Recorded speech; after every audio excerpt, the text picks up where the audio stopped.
তো আমরা প্রথমে গেলাম মন্ত্রণালয়ে একটু খোঁজ নিতে, যে মন্ত্রণালয়ে তো নিশ্চয়ই সেই 2 লাখের না থাকে, 1 লাখের তো থাকবে না, 50,000, 5,000, 1,000 তো থাকার কথা। তো এখন এই যে আপনি এগুলি যে আপনি করলেন, মানে 71-এর যে যুদ্ধ টুদ্ধ নিয়ে আমাদেরকে যা যা দেখাইলেন, আমরা এক ব্যাপক এক উত্তেজনাশীল চেতনাধারী এক জাতিতে পরিণত হইলাম। 4-5টা ভাইকে আপনার 4 ভাই আর 1 বোনকে মারা হয়েছে 71 সালে। সেই 4 ভাইয়ের নাম বলতে বললে একবার এক ভাইদের নাম বলে। আবার পেটের বাচ্চা মারা গিয়েছে, বাচ্চার বয়স কত ছিল? পাশের থেকে আরেকজন বলে আপনার তো বাচ্চাটা ছিল না, কয় পেটের ভিতরে শহীদ হয়েছেন। শুনেন একটু কি বলে। ফরিদ, আরেক ভাইয়ের নাম আসলো দরবেশ, আরেক ভাইয়ের নাম ছিল মনসুর আলী। আপনার বাইরে বের করে দিয়ে মুক্তিযোদ্ধাকে ওনার সেটার ভিতরে, ওর খেতার ভিতরে ঢুকায় দিয়ে তারপরে বাঁচিয়ে রেখেছে। ওই সিনেমা দেখেছেন না, কি যেন হাঙন নদীর গ্রেনেড না কি যেন সিনেমার নাম। এসব টিনেমা নাটক দেখায়া আর দাড়িওয়ালা লোকজনরে বানানো হয়েছে আপনার রাজাকার। এটা বানায়ে তারপরে সারা দেশের মানুষকে ব্যাপক এক উত্তেজনার মধ্যে ঢুকিয়ে দেওয়া হয়েছিল।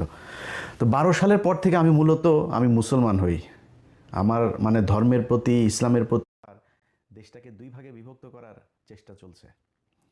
তো 71-এর বাল যুদ্ধে আসলে মানে আমাদেরকে জানাবেন না যে আসলে মানুষ কতজন মাকে ধর্ষণ করা হয়েছে, তারপরে কতজন মুক্তিযুদ্ধে অংশ নিয়েছিল, এটা নিয়ে তো একটা মানে বের করা দরকার, তাই না? এই যুদ্ধ নিয়ে এত আবেগ, এত কিছু বাংলাদেশের মানুষের, তাহলে আপনারা এটা আমাদেরকে জানাবেন না যে আসলে মানুষ কতজন মারা গিয়েছে, কি হয়েছে, কি, এটা তো জানা দরকার। সর্বাধিনায়ক যেই ব্যক্তি, এই জেনারেল ওসমানী, এই লোকটাকে মন্ত্রিসভা থেকে বের করে দিয়েছে, সংসদ থেকে বের করেছে, এরপরে তার গৃহবন্দী করেছে। তোর বাপ মাওলানা আব্দুল হামিদ খান ভাসানী, তোর বাপ যার পায়ে ধরে পড়ে থাকতো, সেই ব্যক্তিকে গৃহবন্দী করেছে, নিজের বইতে লিখেছে। তোর বাপ এই দেশে মুক্তিযোদ্ধা হত্যা শুরু করেছে। তোর বাপ এই দেশে মুক্তিযুদ্ধে পড়তাম, ফুলপাটও পড়তাম না। আমি গেলাম এবং যে ওখানে কুড়াল মার্কায় ভোট দিলাম। তখন এরশাদ সাহেব কিন্তু প্রেসিডেন্ট ইলেকশন করতেছেন। তার মানে ওই কেন্দ্রে এরশাদ সাহেবের কোনো ভোট তখন পর্যন্ত প্রেসিডেন্ট অপোজিশনেও পড়ছে।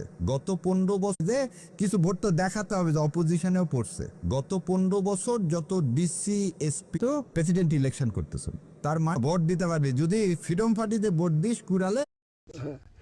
তো ওই রেসটা টেনে আমি বলবো, আমি ক্লাস 8-এ পড়ি এই ইলেকশনের সময়, 70-এর ইলেকশনের সময় আমরা নিজেরা ক্যাম্প করেছি এবং আমি ভোটার কিন্তু হইনি, কিন্তু আমি নিজে কিন্তু ফলস ভোট দিয়েছি এবং 1-2টা না, অনেকগুলোই দিয়েছি। হ্যাঁ, তো সেইভাবেই কিন্তু আজকে এই দেশ কিন্তু, যেমন আমি একটা কথা বলি তোমার এই কথাটা ধরে, যে